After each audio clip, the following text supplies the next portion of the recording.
Welcome to T-SAT. ఈరోజు మనం ఈ వీడియోలో తెలంగాణ ప్రాచీన చరిత్ర గురించి నేర్చుకుందాము. రైట్. తెలంగాణ భారతదేశంలో అత్యంత పురాతనమైన ప్రాంతాల్లో తెలంగాణ ప్రాంతం ఒక ప్రాంతంగా చెప్పాల్సి ఉంటుంది. రైట్. మనకి చాలామంది ఏమనుకుంటారంటే శాతవాహనుల నుండే తెలంగాణ చరిత్ర ప్రారంభం అవుతుంది. కానీ మనకు చరిత్ర అనేది అత్యంత పురాతనంగా ఉంది తెలంగాణ ప్రాంతంలో.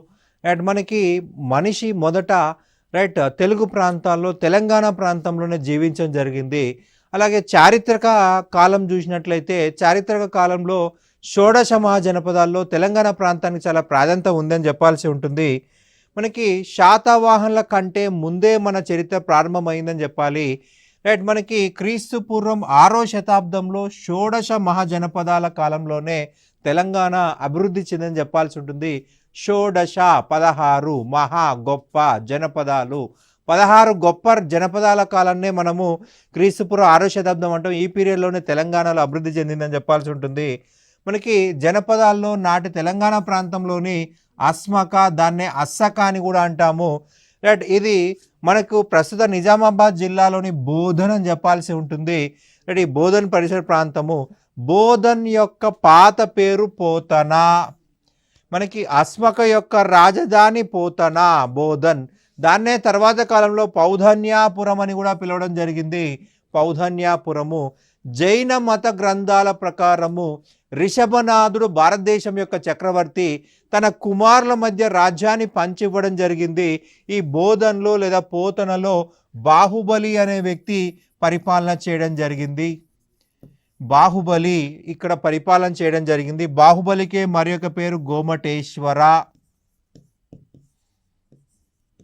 బోధన్ యొక్క రాజు గోమటేశ్వర లేదా బాహుబలి అని చెప్పాల్సి ఉంటుంది. మనకు బోధన్ అడవుల పరిసర ప్రాంతంలో మనకి ఈ యొక్క బాహుబలి విగ్రహాలు అనేకం లభించాయి.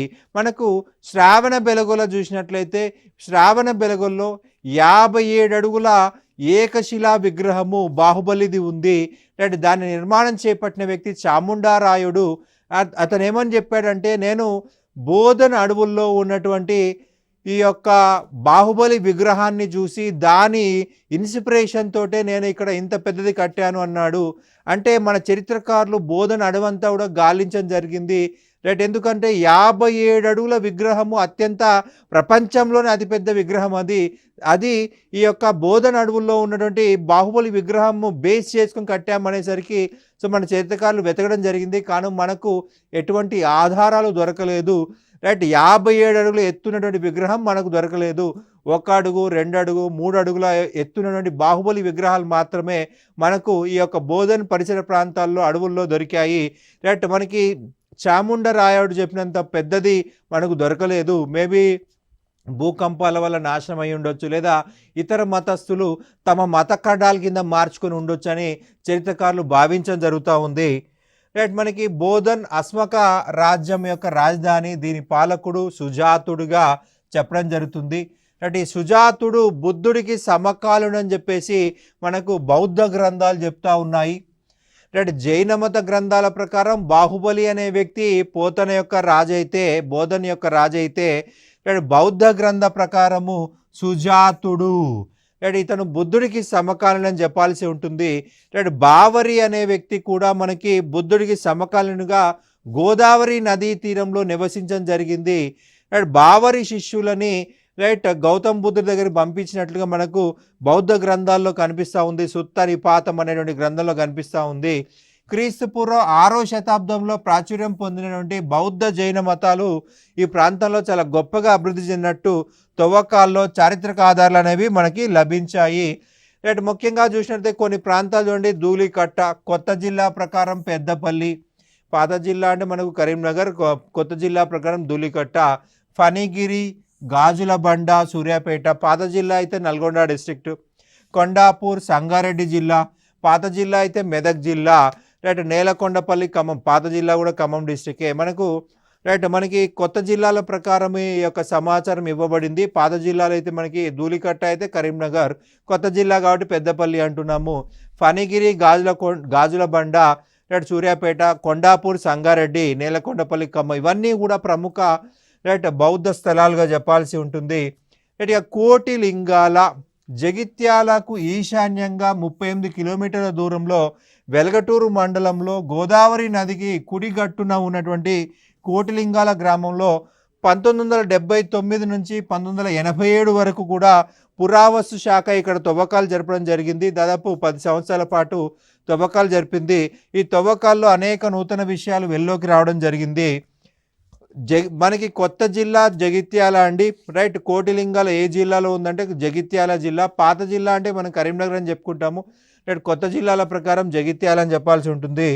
రైట్, శాతవాహనుల కంటే ముందే కోటిలింగాల్లో మట్టి కోట కట్టబడి ఉందని ఇక్కడ గోబద, కంవాయ, నరణ, సమగోపులు అనేటువంటి స్థానిక రాజులు పరిపాలించినట్లు శాతవాహన పొరల కంటే కింది పొరల నుండి వారి పేర్లున్న నాణాలు బయలుపడ్డాయి.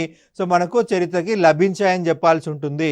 శాతవాహనాల కంటే ముందే పరిపాలించినటువంటి తెలంగాణ స్థానిక రాజులు ఎవరయ్యా అంటే గోబద, కంవాయ, నారణ, సమగోప. వీళ్ళంతా కూడా శాతవాహన రాజ్యం కంటే ముందు నుండి రాజులుగా గుర్తుపెట్టుకోవాల్సి ఉంటుంది.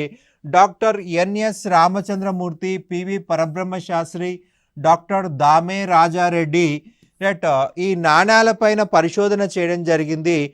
డాక్టర్ ఎం జితేందర్ రెడ్డి వీటిని పరిశీలించి శాతవాహనుల కంటే ముందు స్థానిక రాజులు కోటిలింగాల నుంచి పాలించారని, శాతవాహన రాజ్య స్థాపకుడైనటువంటి శ్రీముఖుడు పైన పేర్కొన్న సమగోపుని కొలువులో తర్వాత స్వతంత్రుడుగా ఉండి కోటిలింగాల నుండి పాలన ప్రారంభించాడని, తర్వాత ఉత్తరంలో ఉన్నటువంటి పైఠాన్కు సామ్రాజ్యం విస్తరించాడని డాక్టర్ రాజారెడ్డి చెప్పడం జరిగింది. అంటే మనకి శ్రీముఖుడికి ఎవరి దగ్గర పనిచేశాడు? సమగోపుడి వద్ద పనిచేశాడని గుర్తుపెట్టుకోవాల్సి ఉంటుంది. ప్రముఖ తెలంగాణ చరిత్రకారులు మనకి యొక్క నిర్ణయాన్ని రైట్ మనకు చెప్పడం జరిగింది. రైట్, మనకి స్వతంత్రంగా ఎక్కడ పరిపాలన చేశాడండి? కోటిలింగాల. రైట్, శాతవాహనుల తొలి రాజధాని అంటే ఏం చెప్పాలి? కోటిలింగాల అని చెప్పాల్సి ఉంటుంది. సో ఎవరు చెప్పారండి? డాక్టర్ రాజారెడ్డి. అస్మక జనపదంలో ఉన్న ఈ కోట గోడల నగరము మెగస్తనీస్ తన ఇండికాలో పేర్కొన్న 30 కోట గోడల నిర్మాణాల్లో ఒకటిని గుర్తించడం జరిగింది.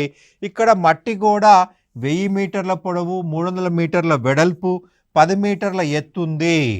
రైట్, ఇక్కడ కోటిలింగాలు ఉన్న కోట పొడవు ఎంత అంటే 1000 మీటర్ల పొడవు ఉంది, 300 మీటర్ల వెడల్పు ఉంది, 10 మీటర్ల ఎత్తుంది. రైట్, మనకి కోటలో ఒక బుర్జు పైన లింగాన్ని ప్రతిష్ఠించి కోటేశ్వర స్వామి అని పిలవడంతో ఆ గ్రామానికి కోటిలింగాలు అనేటువంటి పేరు వచ్చిందంటారు. మెగస్తనీస్ తన ఇండికా గ్రంథంలో ఆంధ్రులకు 30 కోటాలు ఉన్నాయని బోధన్, కోటిలింగాల, ధూళికట్ట, పెదబంకూరు, కొండాపూర్, ఫణిగిరి, గాజులబండ, ఇంద్రపురి మొదలగున కోటల పేర్లు మనం గుర్తించగలిగాము. రైట్, మెగస్తనీస్ గ్రీకు భాషలో రాశాడండి. దాన్ని మనం డీకోడ్ చేసుకొని రైట్ వాటి పేర్లను మనం ఐడెంటిఫై చేసుకున్నాము. రైట్, ఇవన్నీ కూడా ఆ కాలంలో బలమైన కోటలు అని చెప్పేసి గుర్తుపెట్టుకోవాల్సి ఉంటుంది. రైట్, కొండాపూర్, హైదరాబాద్, కోటిలింగాలలో మహారథి, మహాతలవర నాణాలు దొరికాయి. కొండాపూర్, సంగారెడ్డి జిల్లా కొండాపూర్ అండి. ఇది హైదరాబాద్ కొండాపూర్ కాదు, సంగారెడ్డి జిల్లా కొండాపూర్, హైదరాబాద్, కోటిలింగాల్లో ఈ 3 ప్రాంతాల్లో మహారథి అనేటువంటి పేరు ఉన్నటువంటి మహాతలవర్ అనే పేరుండి నాణాలు దొరికాయి. వీరాపురంలో శివ మహాహస్తిన్, శివస్కంద హస్తిన్ అనే నాణాలు లభించాయి. శివ మహాహస్తిన్, శివస్కంద హస్తిన్ అనేటువంటి పేర్లు ఉన్నటువంటి నాణాలు ఎక్కడ దొరికాయండి? వీరాపురంలో లభించాయనేది గుర్తుపెట్టుకోవాల్సి ఉంటుంది. శాతవాహన పూర్వ యుగానికి చెందిన జనవాసాల్లో ఎరుపు, నలుపు, ఎరుపు మట్టి పాత్రలు దక్కన్లోని కొండాపూర్, పెదబంకూర్, కోటిలింగాల్లో దొరికాయి. ఎరుపు, నలుపు, ఎరుపు. రైట్, రెడ్ కలర్లో ఉన్నటువంటి కుండలు, పాత్రలు, అలాగే బ్లాక్ అండ్ రెడ్. మనకి ఇవి యొక్క పదాలు అనేవి పురావస్తు శాఖ వాళ్ళు వాడతారండి. రైట్, పురావస్తు శాఖ వాళ్ళు ఈ యొక్క కుండల ఆధారంగా పేర్లు పెడతారు. రైట్, వీరు ఇనుముని కరిగించి నాగలి కర్రు, వివిధ రకాలైన పనిముట్లు తయారు చేస్తున్నారని చెప్పేసి చెప్తున్నారు. పెద్దపల్లి జిల్లాలోని పెదబంకూరులో కమ్మరి కొలిమిని కనుగొన్నారు. సో ఇటువంటి క్వశ్చన్స్ మనకి అడిగే అవకాశం ఉంటుందండి. మనకు ఇన్ని రోజులు మనకి తెలంగాణ చరిత్ర హైడ్ అయిపోయింది. దాన్ని మనం వెలికి తీసుకున్నాము. సో, ఈ యొక్క మన గ్రూప్ 2లో భాగంగా ఈ క్వెషన్ అడిగే అవకాశం ఉంటుంది. ఖచ్చితంగా గుర్తుపెట్టుకోండి. పెద్దపల్లి జిల్లాలోని పెదబంకూరులో కమ్మరి కొలిమిని కనుగొనడం జరిగింది. శాతవాహన రాజ్య తొలి రాజధాని కోటిలింగాలగా భావించవచ్చు. శ్రీముఖుడు కోటిలింగాల రాజధానిగా శాతవాహన రాజ్యాన్ని స్థాపించడం జరిగింది. ఇక మనకి తెలంగాణ పదం ఎలా ఏర్పడిందనే దాని గురించి నేర్చుకుందాము. రైట్, త్రిలింగ దేశం అన్నారు. రైట్, త్రిలింగ దేశం అని చెప్పి చెప్తారు. స్కంద పురాణంలో శ్రీశైలం, ద్రాక్షారామం, కాళేశ్వరం రైట్ ఈ మూడిటి మధ్య ఉన్న ప్రాంతమే రైట్ త్రిలింగ దేశం అన్నారు. శ్రీశైలం మనకు కర్నూలు జిల్లాలో ఉంది. రైట్, ద్రాక్షారామం మనకు గోదావరి జిల్లాలో ఉంది. కాళేశ్వరం మనకి కరీంనగర్ పరిసర ప్రాంతాల్లో ఉంటుంది. ఈ మూడు ప్రాంతాల మధ్య ఉంది కాబట్టి త్రిలింగ దేశం అని చెప్పేసి స్కంద పురాణంలో మనకు రాయబడి ఉంది. రైట్, తెలంగాణ పద ఉత్పత్తి చూసినట్లయితే తొలి శతాబ్దాలకు చెందిన ప్రథమ సాహిత్య గ్రంథాలైనటువంటి మార్కండేయ పురాణం, వాయు పురాణంలో తిలింగ అనే పేర్కొనడం జరిగింది. తిలింగ, త్రిలింగ. రైట్, సంస్కృత ప్రాకృత పదాలు. తిలింగుల జనపదం మధ్య దేశంలోని జనపదాల్లో ఒకటిగా వాయు పురాణం పేర్కొన్నది. తిలింగుల జనపదం మధ్య దేశంలో ఒకటిగా వాయు పురాణం చెప్పింది కాబట్టి దీన్నే తెలంగాణగా చెప్పుకోవచ్చు. రైట్, తిలింగ్ అనే శబ్దాన్ని అంగునీయం అనేటువంటి తమిళ వ్యాకరణ గ్రంథంలో పేర్కొన్నారు. తెలుగు, తెలంగ్, త్రిలింగ్ ఈ మూడు పదాలు మనకి ఏ గ్రంథంలో రాశారండి? అంగునీయం అనేటువంటి తమిళ వ్యాకరణ గ్రంథంలో రాయడం జరిగింది. మనకి తమిళ సాహిత్యం అంతా కూడా సంగమ యుగంలో అభివృద్ధి చెందింది. అంటే సంగమ యుగం నాటికే తెలంగాణ ప్రాంతంలో మనుషులు నివసిస్తున్నారు, చరిత్ర ప్రారంభమైంది అనడానికి ఎగ్జాంపుల్ ఈ అంగునీయంలో ఉన్నటువంటి పదాలుగా చెప్పాల్సి ఉంటుంది. శ్రీశైలము, ద్రాక్షారామము, కాళేశ్వరం అనేవి గొప్ప శైవక్షేత్రాలు. ఈ మూడు లింగంల మధ్య ఉన్న దేశానికి త్రిలింగ దేశం అని పేరు వచ్చింది. తెలంగాణ శబ్దమే మారి గానము అనే పేరు వ్యవహారంలోకి రావడం జరిగింది. శాసనాలలో దీనికి త్రిలింగం అని, మహమ్మదీయ చరిత్రకారులు తిలింగ్ అని చెప్పేసి వ్యవహరించారు. రైట్, ఈ ప్రజలే తెలంగాణులైనారు, తైలంగులైనారు.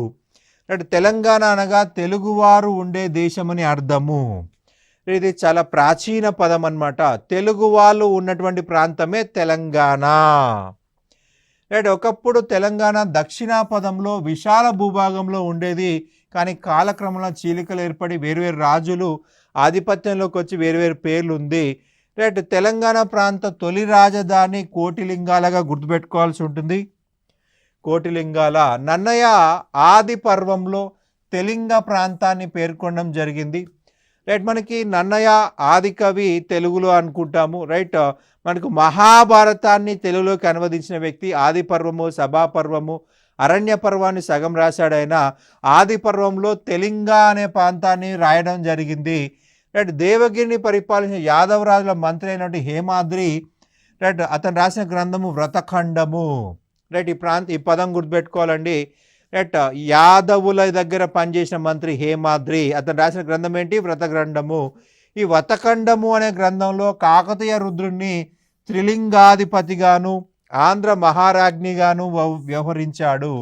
త్రిలింగాధిపతి అంటే మూడు శివలింగాల మధ్య ఉన్న ప్రాంతాన్ని పరిపాలించిన వాడు కాకతీయ రుద్రదేవుడు అంటున్నాడు హేమాద్రి తన వ్రతఖండములో. అలాగే ఆంధ్ర మహారాజ్ఞి తెలుగు ప్రాంతాలందరికీ ఎదురులేనివాడు, తెలుగు ప్రాంతాలన్నింటినీ పరిపాలించిన వాడు అని అర్థము. పై పదాలను బట్టి ఈ కాలం నాటికే త్రిలింగ దేశమని, ఆంధ్రదేశమని పేర్లు స్థిరపడ్డాయని చెప్పాల్సి ఉంటుంది. కాకతీయ ప్రతాపరుద్రుని ఆస్థాన కవి అయిన విద్యానాథుడు కాళేశ్వరం, ద్రాక్షారామం, శ్రీశైలం మధ్య ఉన్న త్రిలింగ దేశమని పేర్కొన్నాడు. మనకి విద్యానాథుడు కాకతీయ రెండవ ప్రతాపరుద్రుని ఆస్థానంలో ఉన్నాడండి. ఇతను రాసిన ప్రముఖ గ్రంథము ప్రతాపరుద్ర యశోభూషణము. ఈ ప్రతాపరుద్ర యశోభూషణంలో మనకి ఈ యొక్క పదాలు కనిపిస్తూ ఉన్నాయి. త్రిలింగ దేశం అనే పదం కనిపిస్తూ ఉంది. 12వ శతాబ్దం చెందినటువంటి కూర్గోడు శాసనంలో కూడా తెలుంగ అనే పదం కనిపిస్తుంది. 12వ శతాబ్దం చెందినటువంటి కూర్గోడు శాసనంలో కూడా మనకి తెలుంగ పదం కనిపిస్తుంది. 14వ శతాబ్దం నాటి శ్రీరంగ తామ్ర శాసనంలో త్రిలింగ దేశపు సరిహద్దులను పేర్కొనడం జరిగింది. శ్రీరంగ తామ్ర శాసనము, తామ్ర శాసనం అంటే దాన శాసనాలు, వాటి గురించి వివరించారనమాట. త్రిలింగ దేశపు సరిహద్దులు, తెలంగాణ ప్రాంత సరిహద్దులు ఏంటి అనేది ఎక్స్ప్లెయిన్ చేయడం జరిగింది. కాకతీయుల ప్రతనాంతరం ముస్లిం చక్రవర్తులు, ముస్లిం చరిత్రకారుల రచనలో తెలంగాణ పేరును ప్రస్తావించబడింది. తెలంగాణ పదానికి ప్రచారం తెచ్చిన వారు వీళ్ళుగా చెప్పాల్సి ఉంటుంది. రైట్, మనకి మన పురాణాలలో త్రిలింగ దేశము, త్రిలింగ ప్రాంతము, త్రిలింగ అని ఉంటే ఈ ముస్లింల చరిత్రకారులకి త్రిలింగ పదం నోరు తిరక్క దాన్ని త్రిలింగన్ కాస్త తెలంగాణగా మార్చారని చెప్పేసి మన చరిత్రకారులు చెప్తా ఉన్నారు. రైట్, వీరు తెలంగాణ పదానికి ప్రచారం తెచ్చినారు. క్రమంగా తెలంగాణ పదం స్థిరీకరించబడింది. త్రిలింగ అనేది పలకలేక త్రిలింగ కాస్త తెలంగాణగా మార్చారంటున్నారు. మహమ్మద్ బిన్ తుగ్లక్ సేనాని అయిన అనూర్ వలి తెలంగాణ ఆక్రమణ తర్వాత కోస్తా ఆంధ్రపైకి దండెత్తాడు. ఆ సందర్భంలో తాను జయించిన ప్రాంతాన్ని శాసనాల్లో తెలంగాణ అని రాయించినాడు. మనకు రాజమహేంద్రవరం, రాజమండ్రి, ఈ రాజమండ్రిలో పెద్ద మసీదులో ఒక శాసనం లభించింది. అంటే ఈ యొక్క శాసనంలో మనకు తెలంగాణ అనే పదాన్ని రాయడం జరిగింది. ఈ అనూర్ వలి అనే వ్యక్తి తెలంగాణ ఆక్రమించిన తర్వాత ఆంధ్రాపై కూడా దాడి చేశాడు. రాజమండ్రిలో ఒక పెద్ద మసీదులో దొరికిన శాసనంలో తెలంగాణ అనే పదం కనిపిస్తుంది. మొఘల్ ఆస్థాన కవి అబుల్ ఫజల్ తెలంగాణ అని ప్రస్తావించినాడు. అబుల్ ఫజల్ అక్బర్ యొక్క ఆస్థాన కవి, అక్బర్ నామా రాసినటువంటి కవిగా చెప్పాల్సి ఉంటుంది. అతని రచనలో కూడా తెలంగాణ అని చెప్పేసి ప్రస్తావించడం జరిగింది. ప్రోలయ నాయకుడి యొక్క విలస తామ్ర శాసనంలో కూడా తెలంగాణ ప్రస్తావన కనిపిస్తుంది.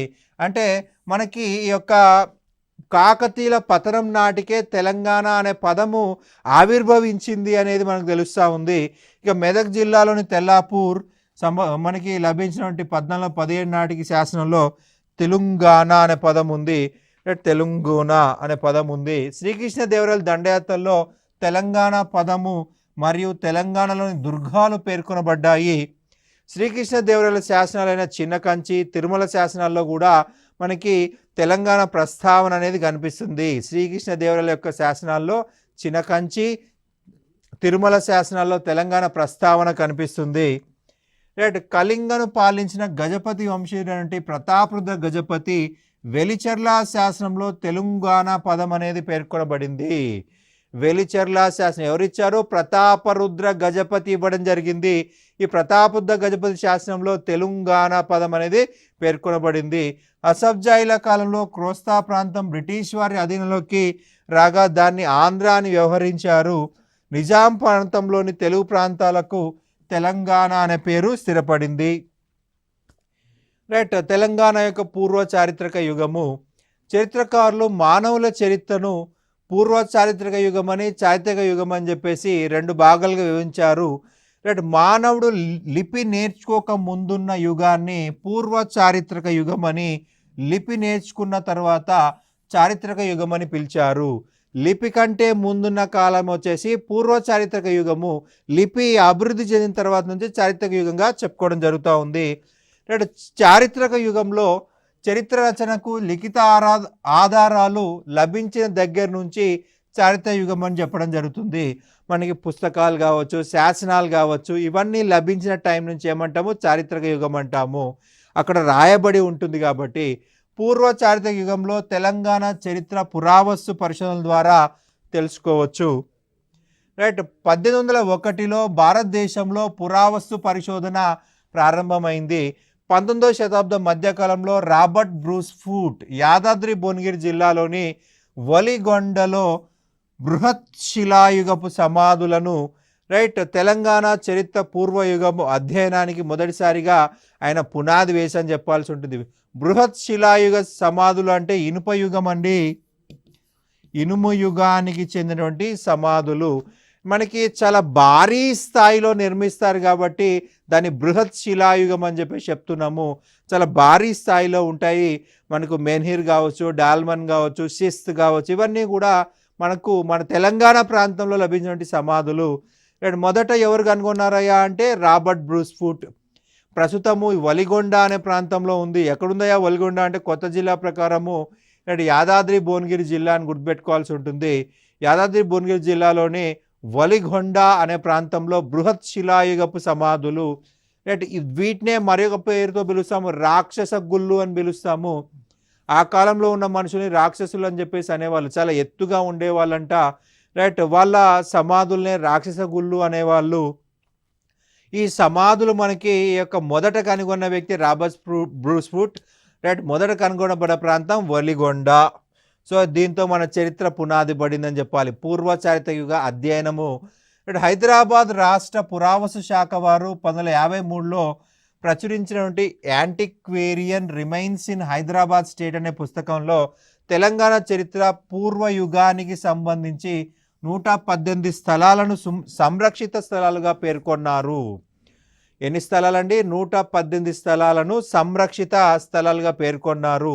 వాటిలో ఆసిఫాబాద్, సిర్పూర్లో ఉన్నటువంటి వృక్షశిలలు, 20 కొత్త రాతియుగ స్థలాలు, 96 బృహత్ శిలాయుగపు స్థలాలుగా కనిపిస్తున్నాయి. ఇక పురావస్తు చరిత్ర పరిశోధకులు వివిధ వ్యక్తుల గురించి చూసినట్లయితే బ్రూస్ఫుట్, ఈయన భూగర్భ శాస్త్రవేత్త అండి. ఈయన పరిశోధనలు తెలంగాణ ప్రాంతంలో కూడా స్టార్ట్ చేయడం జరిగింది. అండ్ నెక్స్ట్ చూసినట్లయితే మెడోస్ టేలర్, ఈయన బృహత్ శిలాయుగ అవశేషాలను నల్గొండ జిల్లా నార్కెట్పల్లి వద్ద పరిశోధన చేసి కనుగొన్నాడు. నార్కెట్పల్లి వద్ద మనకి ఈ యొక్క బృహత్ శిలాయుగ సమాధులు లభించాయి. మనకి ఈ యొక్క ఇనుప యుగంలో సమాధుల నిర్మాణం మనకు ఎక్కువగా కనిపిస్తుందని గుర్తుంచుకోవాల్సి ఉంటుంది. ఈ యొక్క సమాధుల్లో ప్రధానంగా వాళ్ళు వాడిన వస్తువులు, వాళ్ళు వాడినటువంటి వివిధ పరికరాలు, వాళ్ళ యొక్క ఆహారము అవన్నీ కూడా పాతి పెట్టడంతో అవి తవ్వకాల ద్వారా ఆ కాలంలో ఏమి తిన్నారు, ఎటువంటి జీవనం గడిపారు, ఎటువంటి ఆయుధాలు కలిగి ఉన్నారు అనేది మనకు తెలియవచ్చింది. ఇక్కడ మేడోస్ టేలర్ అనే వ్యక్తి ఎక్కడ తవ్వకాలు జరిపాడండి? నార్కెట్పల్లి. ఈ నార్కెట్పల్లి ఏం కనుగొన్నాడు? బృహత్ శిలాయుగ సమాధులు. William king Wakefield, Khammam, Warangal జిల్లా ప్రాంతాలు. అలాగే డోరియాబెల్ వాకర్, వీళ్ళిద్దరూ హస్మత్ పేట, హైదరాబాద్ డిస్ట్రిక్ట్. హైమన్ డార్ఫ్, ఈయన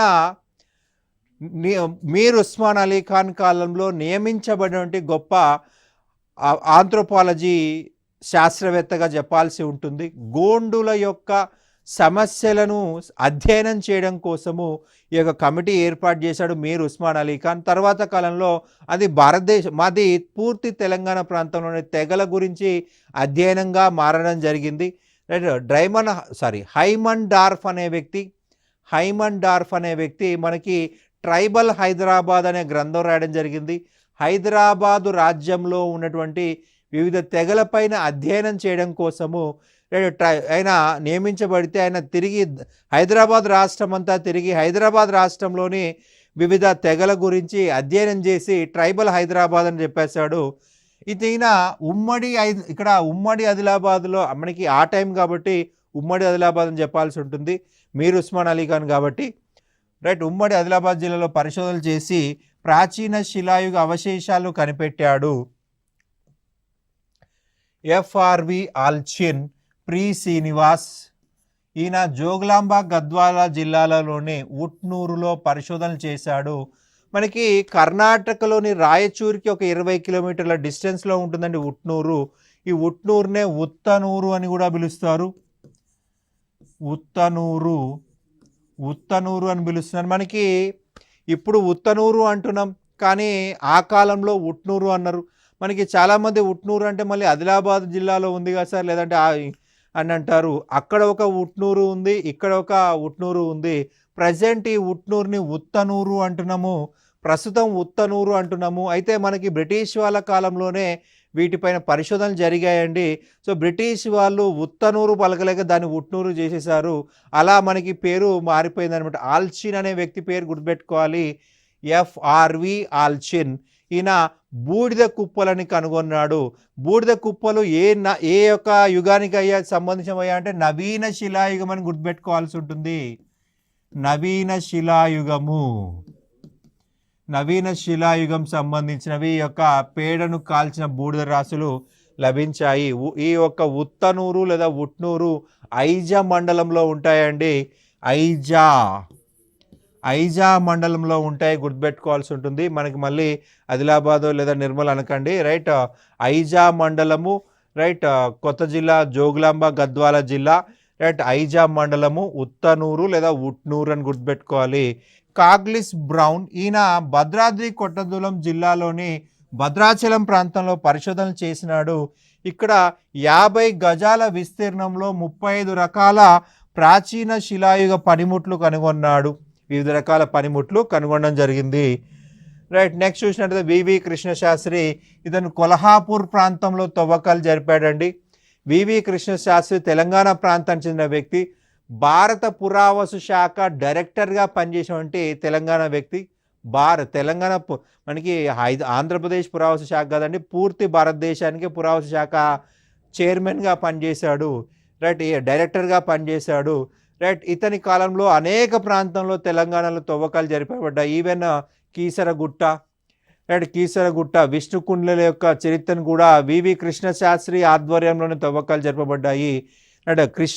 వివి కృష్ణశాస్త్రి, రైట్. ఇతను విష్ణుకుండిన్లు తెలంగాణ వారే అని చెప్పి ప్రూవ్ చేశాడు. బిఆర్ సుబ్రహ్మణ్యం, ఇతడు నాగార్జునకొండ పరిసర ప్రాంతాల్లో పరిశోధనలు చేసి ఏలేశ్వరం వద్ద చరిత్ర పూర్వయుగ అవశేషాలను వెలుగులోకి తీసుకురావడం జరిగింది. బిఆర్ సుబ్రహ్మణ్యం ఎక్కడ తవ్వకాలు జరిపారండి? నాగార్జునకొండ, అలాగే ఏలేశ్వరం.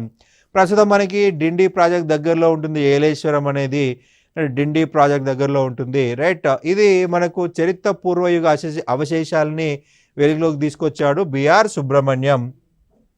అండ్ ప్రొఫెసర్ యాజ్దాని, ఈయన రాయగిరి రైల్వే స్టేషన్ ప్రాంతంలో తవ్వకాలు జరపడం జరిగింది, రైట్. నల్గొండ డిస్ట్రిక్ట్. ఎస్ఎస్ రావు, ఈయన 1666లో నల్గొండ జిల్లా మూసీ నది లోయలో పరిశోధనలు జరిపి శిలాయుగ అవశేషాలను వెలుగులోకి తీసుకురావడం జరిగింది. మూసీ నది లోయలో అనేక తవ్వకాలు జరిపాడు, రైట్. అనేక శిలాయుగ అవశేషాలను బయటికి తీసుకురావడం జరిగింది, వెలుగులోకి తీసుకురావడం జరిగింది. నల్గొండ జిల్లాలోని నాగార్జునకొండ, ఏలేశ్వరంలో మానవ జనావాసం పాతరాతి యుగ తొలి దశ నుంచి చారిత్రక యుగం వరకు అవిచ్ఛిన్నంగా కొనసాగింది, రైట్. పాలియోలిథిక్ ప్రాచీన శిలాయుగం నుంచి ప్రాచీన శిలాయుగం, మధ్య శిలాయుగం, నవీన శిలాయుగం, అలాగే చారిత్రక యుగం యొక్క అవశేషాలు కూడా అంటే కంటిన్యూగా ఇక్కడ ప్రజలు నివసించారు అని ప్రూవ్ చేయడం జరిగింది, రైట్. మనిషి పుట్టుక దగ్గర నుంచి ప్రస్తుతం వరకు అసలు బ్రేక్ రాలేదని చెప్పి చెప్తున్నాడు. వీటి నాగరికత సింధు నాగరికత పతనం తర్వాత కూడా కొనసాగింది, రైట్. ఇది మనకు ప్రముఖంగా తెలంగాణ హిస్టరీ యొక్క బ్యాక్గ్రౌండ్ అని చెప్పాల్సి ఉంటుంది, చరిత్ర పరిచయం, రైట్. Thank you.